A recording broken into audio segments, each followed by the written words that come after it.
He has overdosed on drugs. He's behind this cooler. Looks like he's interacting with them. There he is. I was walking into this gas station and the guy couldn't hardly stand up.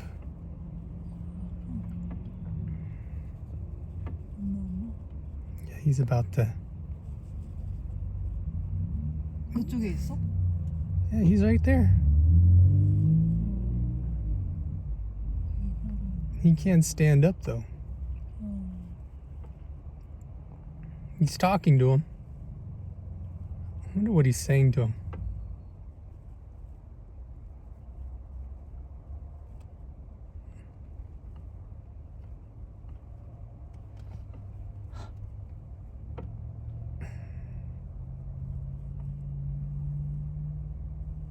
토킹.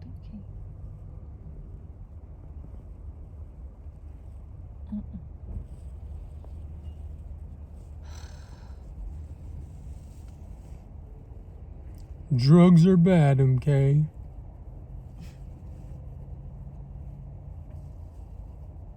Oh, there comes another police. He's standing up now. Yep.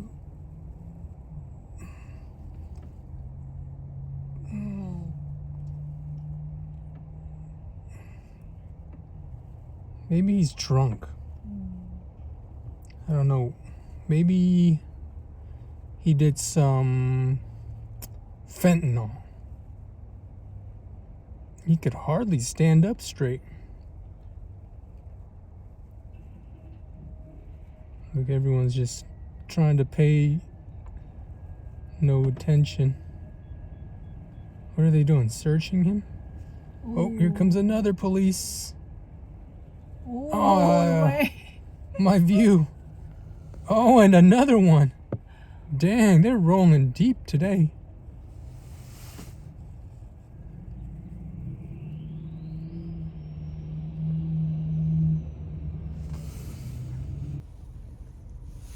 Police respond fast out here. Within like the first 5 minutes. I got these nose strips on to help me breathe. I think they just peeled off though. I'm gonna just take them off. Do I look better?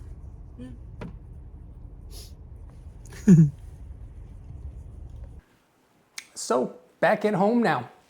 It's the end of the day.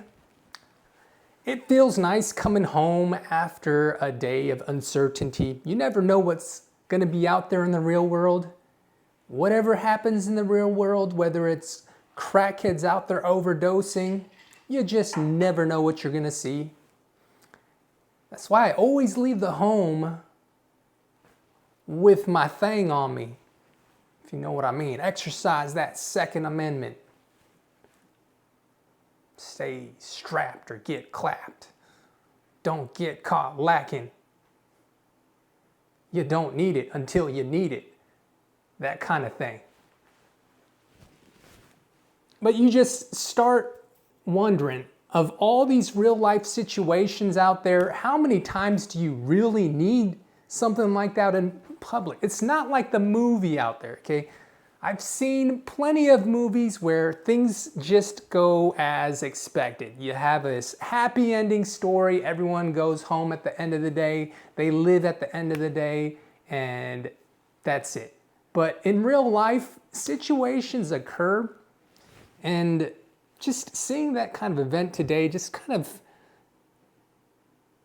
reconfirmed that idea in me. Like as I was walking through that gas station earlier and I saw that guy kind of just leaning against the wall but like really struggling like he was drunk or something, I walked into that gas station and I noticed that other manager that was on duty with the cashier. She was on the phone, is like, yes, this is such and such gas station. I have this man, he's wearing black pants and I think he's overdosed on some drugs or something. And I'm just talking to the cashier like, is he okay? She's like, yes, police have already been called. So there's not much that I needed to do in that situation, but you know, my imagination was going, what if this dude took some hallucinogenics and wanted to eat my face off? You know, that kind of thing. I've seen plenty of nasty videos out there where people overdose or take some bad stuff out there and do things like zombies would. And I've seen enough of Walking Dead to see what could happen if they see something that's not real. Not a pretty scenario. But anyways, just my 2 cents that I wanted to throw out there while I was thinking about being safe out there on the streets today. I talked to one of my friends. She's a nurse.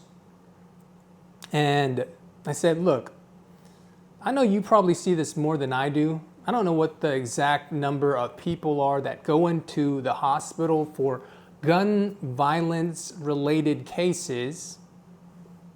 But do you see this often? Because I was looking at a video and I noticed that someone got hauled away from gun violence. And it got me thinking, like, compared to regular health-related diseases, where there'd be like diabetes, heart attack, whatnot, do gun violence victims come into the hospital a lot? You know, people could get shot.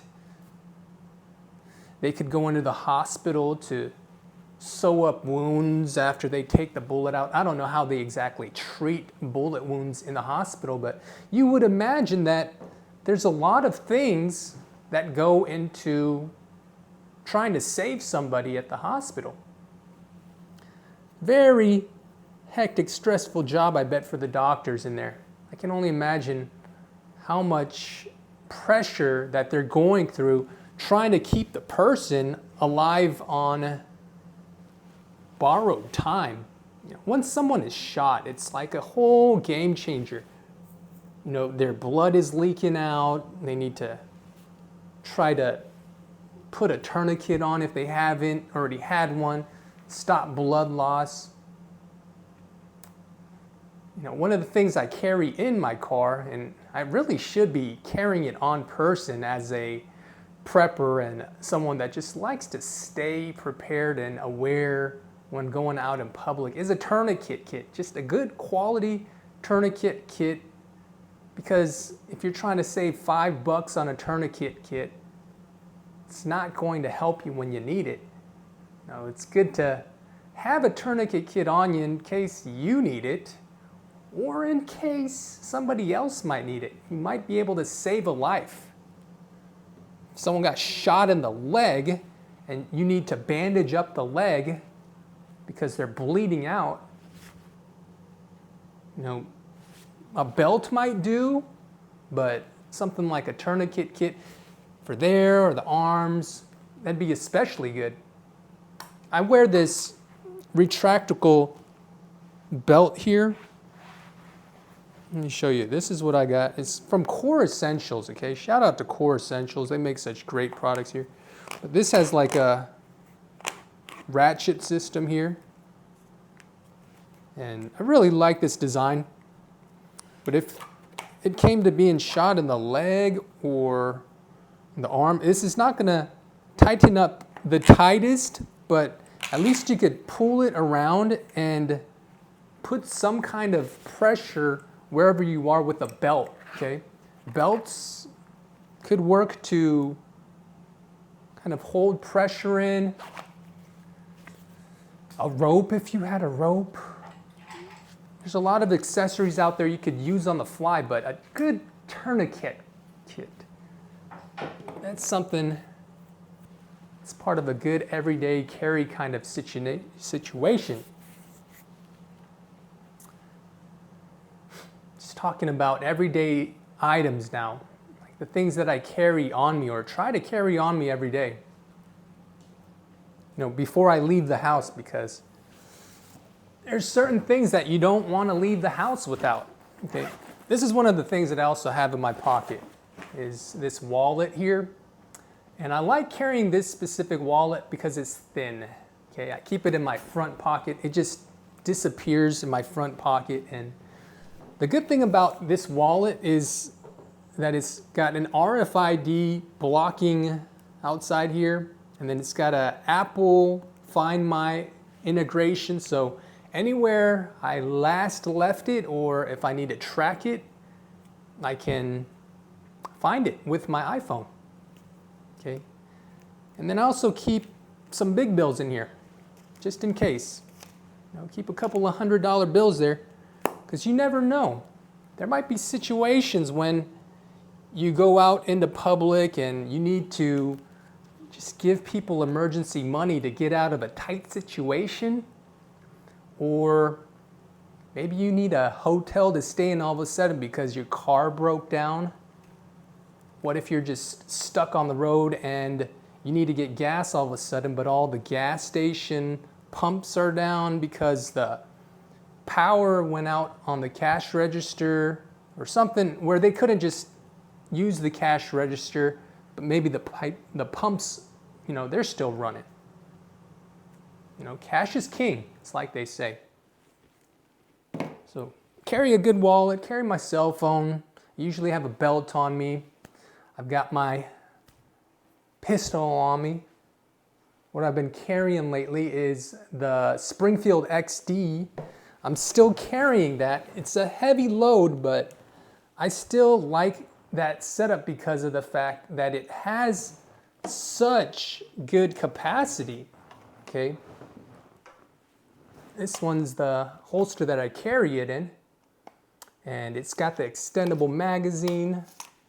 I've got 15 plus 1 in the chamber, so plenty, or 16 plus 1 in the chamber, plenty of firepower here. I can get a full grip on it. Okay, Springfield Armory. When I first got introduced to this handgun, here, let me clear this, just show you that there's nothing in here. Okay, took that one out of the chamber. Okay, it is cleared. But when I first had this one was the full size one that I had, but now that I carry more often, when I moved to Texas, I was out there with a concealed carry license, and I was looking for a comfortable way to conceal, but this one dropped on my radar when I was at the pawn shop and just looking around at concealed carry options. And I'm really happy with picking this up years ago. I think it's been over 10 years since I got this one. And the thing about it is that it shoots very accurately at short ranges, longer distances. This barrel slide, it doesn't really dig into the appendix carry position, but I like it a lot because of the fact that I can use it with a shorter magazine of 13 rounds, or I could use it with a 16 round magazine and get a full grip on it. Okay, I could get 2 fingers on it with the 13 round mag, and it would be a little bit lighter, but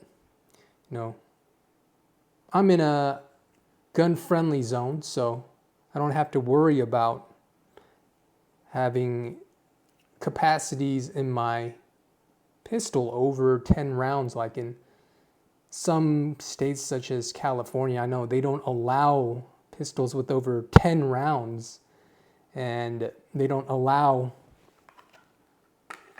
any kind of AR-15s or anything with over 10 rounds either. A lot of strict laws in that state. But I like to carry that. It is kind of on the heavier side though.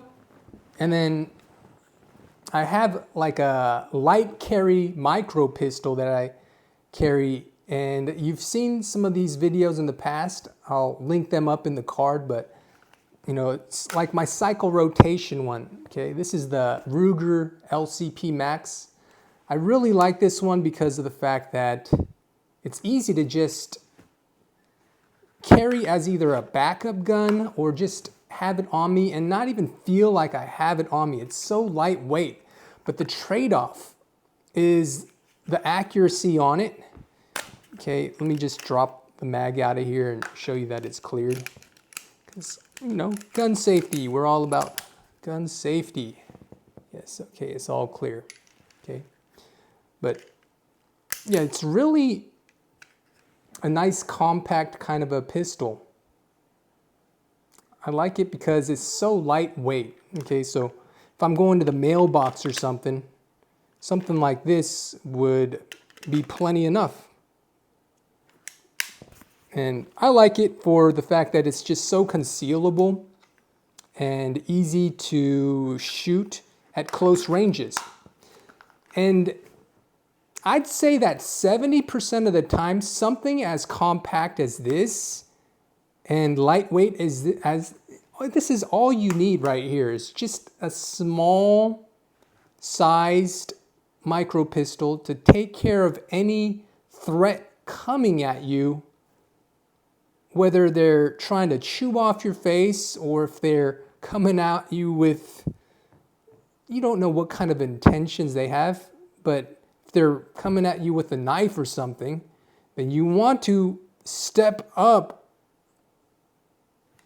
the power that you're bringing into the fight with something equal, if not greater, to what they're bringing at you. Because at the end of the day, you want to go home with your wife to be home and, you know, relax, be peaceful, be happy at home.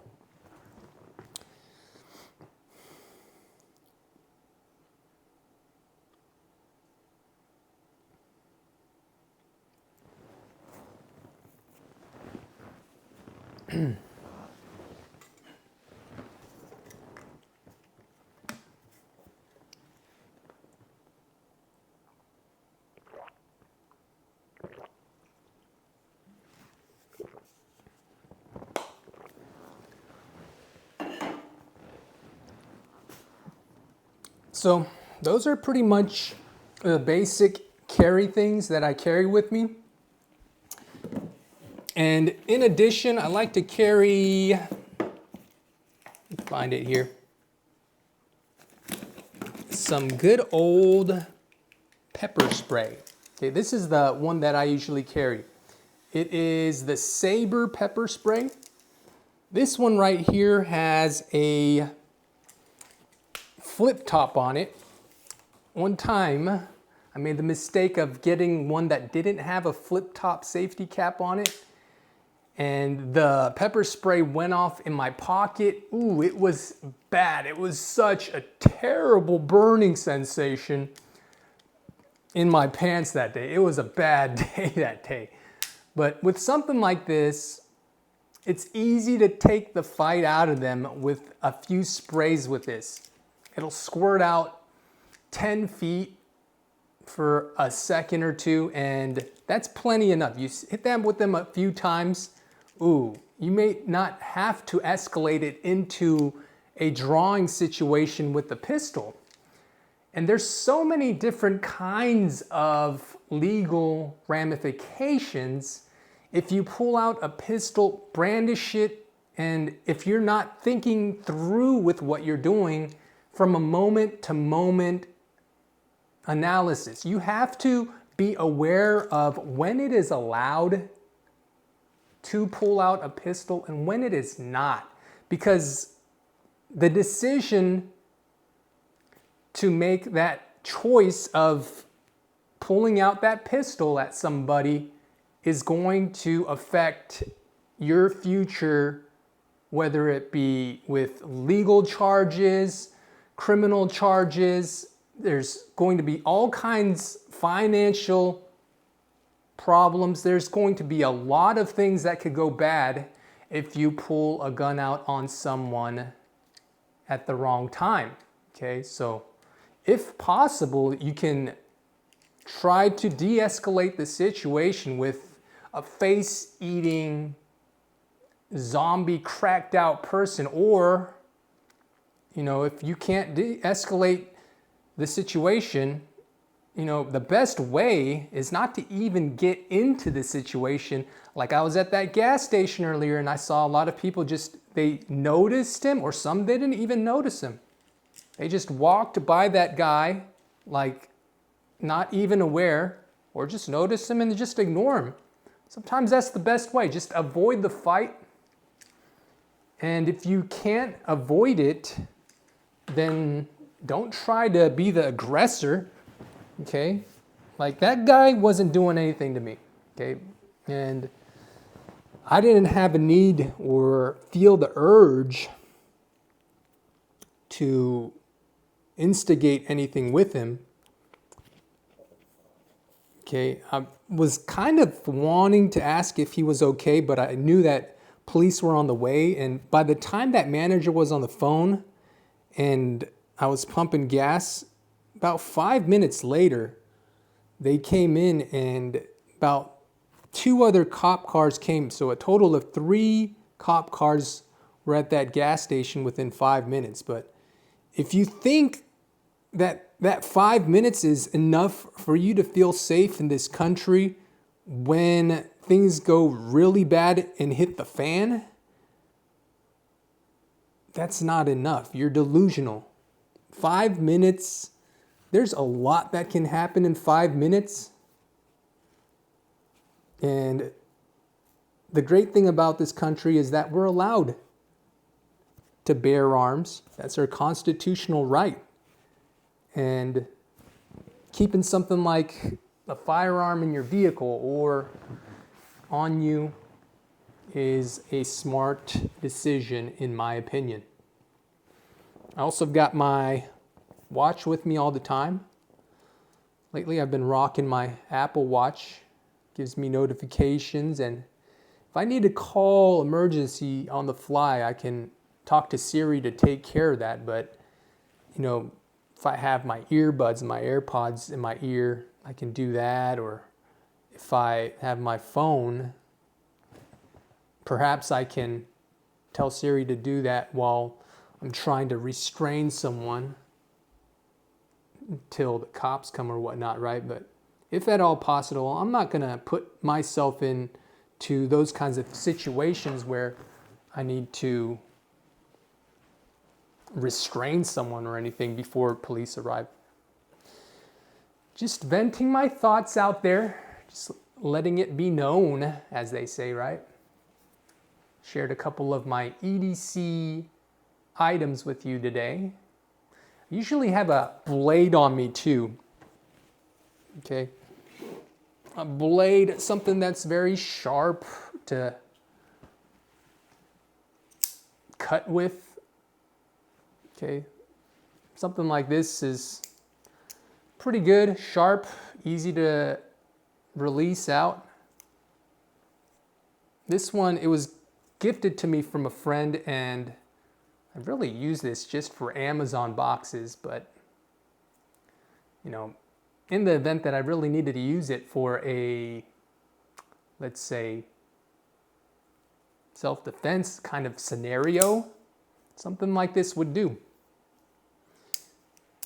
Good to be prepared with something in case you don't have any more bullets, or maybe there's a malfunction, you can't defend yourself in time because things go bad. Always have a plan B. And then I usually have a flashlight on me of some sort. Olight is my choice to go with. In my car, I try to keep a Olight flashlight, a bright light, and one that projects pretty good.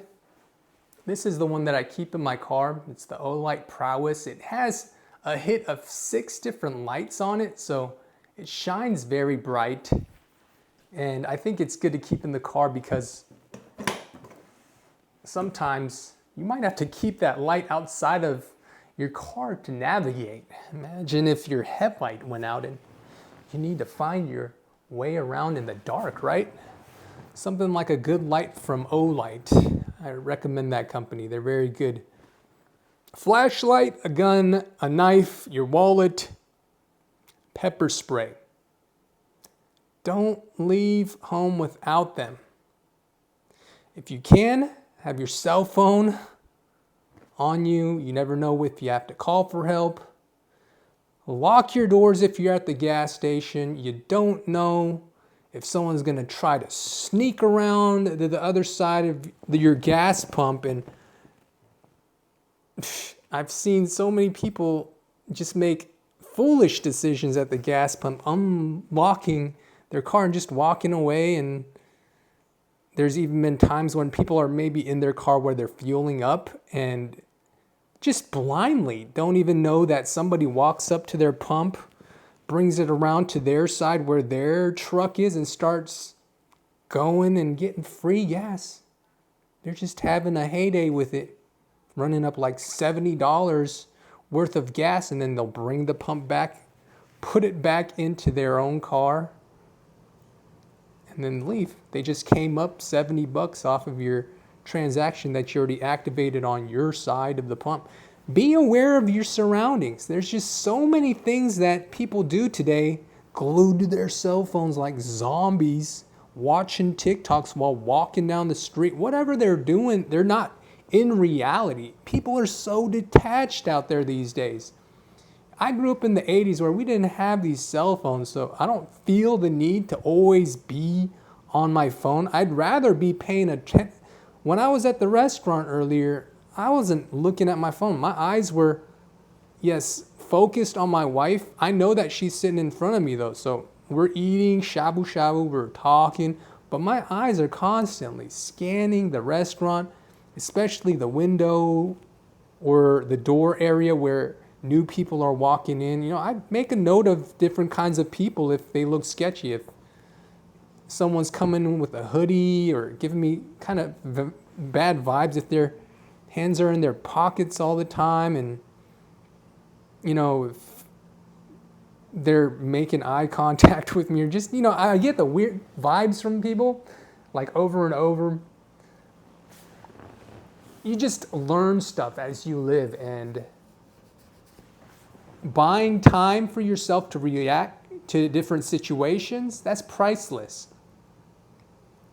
If you have your back to the door and you don't pay attention to what's coming at you, there's no time to react. Okay? Just be aware of your surroundings as much as possible, and